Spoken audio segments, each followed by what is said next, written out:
हमारे विभिन्न ज्ञानवर्धक कार्यक्रम देखने के लिए आप हमें अभी सब्सक्राइब करें, बेल आइकन को प्रेस करें ताकि आप देख सकें हमारा कार्यक्रम सबसे पहले। और अधिक जानकारी के लिए फेसबुक पेज को लाइक करना न भूलें। जय माँ इंद्राक्षी। इंद्राक्षी धाम में दर्शकों, आप सभी का हम हार्दिक स्वागत करते हैं। आज के दिन जिन जातकों का जन्म दिवस है, मैरिज एनिवर्सरी है, उन सभी को हमारी तरफ से बहुत बहुत शुभकामनाएं। आज का पंचांग 22 नवंबर, दिन रविवार, सन 2020, कार्तिक माह, शुक्ल पक्ष, संवत 2077, तिथि आज अष्टमी है, नक्षत्र धनिष्ठा है, राहु काल 4:30 से 6, दिशा सूर्य पश्चिम दिशा। आज हम आपको एक बहुत ही अद्भुत बात बताने वाले हैं। वो क्या है कि हर कोई व्यक्ति कहीं ना कहीं से दीक्षित होता है, और जो मंत्र साधक को दीक्षा में प्राप्त होता है वही मंत्र उसका इष्ट मंत्र बन जाता है। जो व्यक्ति दीक्षित नहीं होते वो किसी न किसी विशेष मंत्र से उनका स्नेह होता है। मंत्र से स्नेह, उस देव से स्नेह। जैसे आपको भगवान शिव बहुत अच्छे लगते हैं, सबको अच्छे लगते हैं। कुछ साधकों का मोह भगवान कृष्ण की साधना में होता है, कुछ का मोह लक्ष्मी साधना में होता है, कुछ का मोह भगवती काली की साधना में होता है, कुछ का मोह दसम विद्याओं में, जो 10 महाविद्याएं हैं उनकी साधनाओं में होता है। कहने का भाव, अलग अलग मन, अलग अलग साधनाएं, अलग अलग मंत्र। किसी भी मंत्र के प्रति जब साधक, उसके मन में उस मंत्र के प्रति, उस देवता के प्रति आस्था जागती है, वही मंत्र वास्तव में उसका इष्ट मंत्र होता है। और ऊपर से उसी मंत्र से संबंधित, उसी देव या देवी से संबंधित वो व्यक्ति दीक्षा ले ले तो वो उसका गुरु दीक्षा मंत्र भी बन जाता है। तो हमेशा एक बात ध्यान रखना, जीवन में बहुत आंधियाँ आती हैं, जीवन में बहुत तूफान आते हैं, जीवन में अनेकों बार निराशाएं आती हैं, जीवन में अनेकों बार संकट आते हैं, विपत्तियों का सामना करना पड़ता है। लेकिन जिस साधक ने अपने इष्ट मंत्र को चैतन्य बना लिया, उसके ऊपर किसी भी हवा के झोंके का प्रभाव नहीं आता। मतलब जैसे हम आपको बताते हैं कि अब शुक्र चेंज हो गए, अब मंगल बदल गए, अब राहु बदलेंगे। नाना भांति से जब ग्रह राशि परिवर्तन करते हैं, या तो जो साधक बहुत ज़्यादा उपाय नहीं कर पाते, एक सर्वे सर्वा उपाय, एकमात्र अकेला उपाय कि अपने गुरु मंत्र में जान डाल दीजिए, अपने इस मंत्र को चैतन्य बनाइए। अब वो बनेगा कैसे? आपकी पूर्ण आस्था, आपके पूर्ण विश्वास से वो गुरु मंत्र चैतन्य बन जाता है। आप अपनी पूरी श्रद्धा भक्ति भाव से उस मंत्र को जपिए, सुबह शाम जब भी समय लगे, और उसी के साथ साथ उस मंत्र को चलते फिरते, उठते बैठते जप बना दीजिए। जप किसको कहते हैं?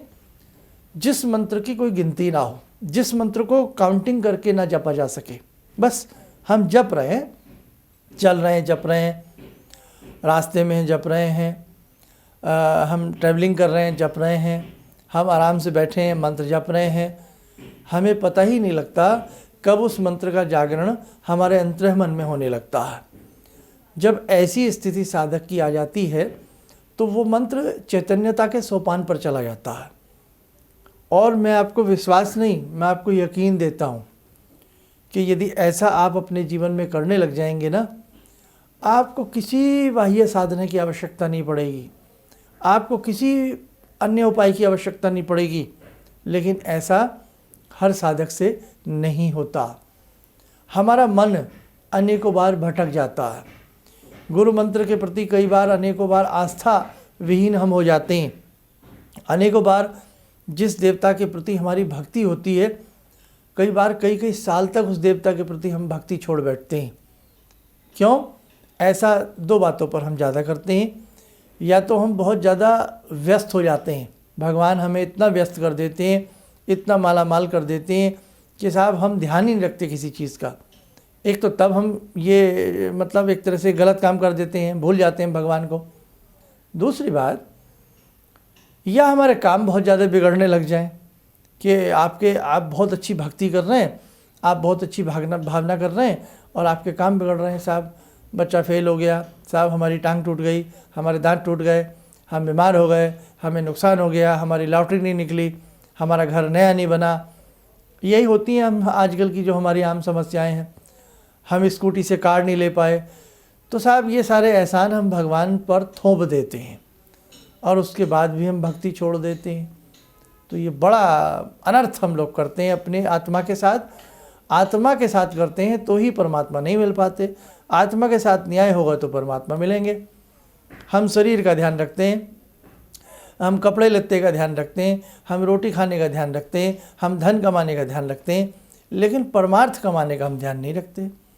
हम अपनी आत्मा में शुद्धिकरण का ध्यान नहीं रखते। तो जब ऐसी स्थिति आती है तो आप ढूंढते हैं कि पंडित धर्मेंद्र शर्मा जी से कुंडली दिखा लो, हाथ दिखा लो, पैर दिखा लो, नाक दिखा लो, है ना। तब आवश्यकता पड़ती है। फिर हम सर्च करते हैं कौन से अच्छे हैं, कौन से बुरे हैं, किससे मिलना चाहिए।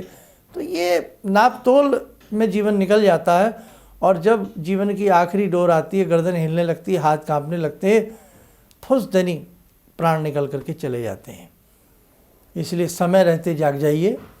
अच्छा रहेगा कि मरने से पहले जीना सीखें और अच्छे से अपनी मंत्र साधना के प्रति आप ऐसे बहुत उदाहरण हैं जिन्होंने केवल अपने गुरु की साधना पर बहुत अच्छे से ध्यान दिया है, उन्हें जीवन में किसी तरह की आवश्यकता नहीं पड़ी। ठीक है, आज का बस संदेश आपके लिए इतना ही था। और दूसरी बात एक और आपसे कहें कि हमें भी मजबूरन आपको बहुत सारे ग्रहों के उपचार इलाज बताने पड़ते हैं, क्योंकि तरह तरह के लोग हैं, तरह तरह की सोच के लोग हैं। इसलिए मेरे अच्छे साधक भटक न जाएं, अच्छे साधक कुमार्ग पर न चलें, सुमार्ग पर चलें। इसलिए हमें भी वो समय समय पर उपाय आपके राशियों के, आपके ग्रहों के, सारी चीज़ें आपको बतानी पड़ती हैं। जब आपके अंदर से बालपन निकल जाएगा, जब आपके अंदर से एक परिपक्वता आपके अंदर आ जाएगी, आपको आवश्यकता ही नहीं पड़ेगी किसी उपाय की सिवाय गुरु और गुरु के मंत्र की। तो मैं आज की इस अंक में यही अपना संदेश देना चाहता हूँ कि जहाँ से भी आपने जिन्हें भी गुरु बनाया हो, जिनसे भी आपने गुरु दीक्षा ली हो, जिनसे भी आप जुड़े हों और जिस मंत्र के प्रति आपकी आस्था हो, जिस देव या देवी के प्रति आपकी आस्था हो, बस अनन्य भाव से आप जुड़े रहिएगा, आपको फल बहुत शानदार मिलेगा। आइए साधकों, समय हो चला आज की ध्यान साधना का। आज की ध्यान साधना में जुड़ते हैं भगवती दुर्गा से। ॐ सिन्दूरारुणविग्रहां त्रिनयनां माणिक्यमूलस्फुरात् स्तारानायकशेखरं स्मितमुखी भापेन वाक्षोरुवां पाणिभ्यामलपूर्णरत्नचषकां रत्नोत्परां बिभ्रति सौम्यां रत्नगटस्थरक्तचरणां ध्यायेत् पराम् अम्बिकां खड्गं चक्रगदेषु चापपरिगान् शूलम्बुशोण्डिं शिरा शङ्खं समदधतीं करे स्त्रीनयनां सर्वाङ्गभूषावृतां नीलासमद्युतिमास्य पाददशकां सेवे महाकालिकां यामास्तो स्वपितैहरो कमलजो हन्तुं मधुं कैटवं विद्युद्दामसमप्रभां मृगपते स्कन्दस्थितां भीषणां कन्याविहकरवालखेटविलसा धस्ताविरासेवितां हस्तैश्चक्रगदाशिखेटविशिखां चापं गुणं तर्जनीं विप्राणामलिलात्मिकां शशिधरां दुर्गां त्रिनेत्रां भजे। कवच बना लें, ध्यान करें, भगवती का आशीर्वाद हम सबके ऊपर बरस रहा है।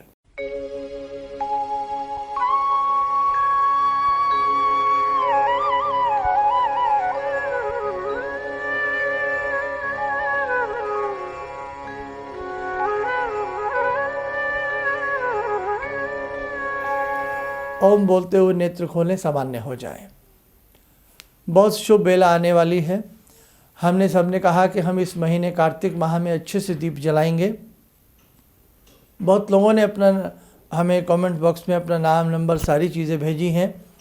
सबके नाम हमारे पास रजिस्टर्ड हैं और बहुत अच्छे से सभी के प्रति हम भी बहुत अच्छी प्रार्थना करेंगे। और वैसे तो जो संख्या हमने ली थी 1.25 लाख दीपकों की, उससे भी कहीं अधिक पूर्णता हो चुकी है। आप बहुत हमसे प्यार करते हैं। हम कोई भी आह्वान आपके साथ करते हैं, आप बढ़ चढ़ करके भाग लेते हैं। बल्कि अभी तक भी ऐसे कमेंट्स आ रहे हैं जो वीडियो पहली बार देख रहे हैं, पहली बार जुड़े हैं, वो भी कह रहे हैं गुरुजी हम इतने दीप जलाएंगे, बचे दिन जो बचे हैं उनमें ही हम इतने दीप जलाएंगे। तो बहुत अच्छी बात है, आप ऐसे ही जुड़े रहिएगा। बहुत कुछ आपके संग मिलजुल करके हम लोग आगे बढ़ जाएंगे। इन्हीं शब्दों के साथ हम अपनी वाणी को विराम देते हैं। जय माँ इंद्राक्षी। आपने कहा कि शरीर में कोई परेशानी हो, दैहिक दैविक भौतिक तापा, राम राज नहीं काहू व्यापा। इसके बाद मैंने उसका जप शुरू किया और धीरे धीरे मेरे को अच्छा लगने लगा। और मैंने कहा कि अब पंडित जी से कैसे जुड़ूं, क्या जुड़ूं। तो मैंने कहा कैसे करूं। मैं बोली ईश्वर अगर सही है, माँ भगवती की मेरे पर कृपा है, तो ज़रूर मेरा कोई ना कोई रास्ता निकलेगा। तो ये सारी चीज़ें मेरे को ईश्वर की कृपा से आपका साथ मिला और मेरे अंदर की श्रद्धा थी जो मैं आपसे जुड़ी सनातन धर्म के प्रति। और हमने जहाँ जन्म लिया है उस धरती के ऋण को हमको अदा करना है, इसलिए आपके चरणों में मैं। किसी भी समस्या के समाधान के लिए मिले प्रसिद्ध हस्तरेखा एवं वास्तु विशेषज्ञ प्रोफेसर धर्मेंद्र शर्मा जी से। नोट: शिविर में भाग लेने हेतु एवं व्यक्तिगत रूप से मिलने के लिए कॉल करने का समय सुबह 10 बजे से शाम 6 बजे तक। हमारे विभिन्न ज्ञानवर्धक कार्यक्रम देखने के लिए आप हमें अभी सब्सक्राइब करें, बेल आइकन को प्रेस करें ताकि आप देख सकें हमारा कार्यक्रम सबसे पहले। और अधिक जानकारी के लिए फेसबुक पेज को लाइक करना न भूलें।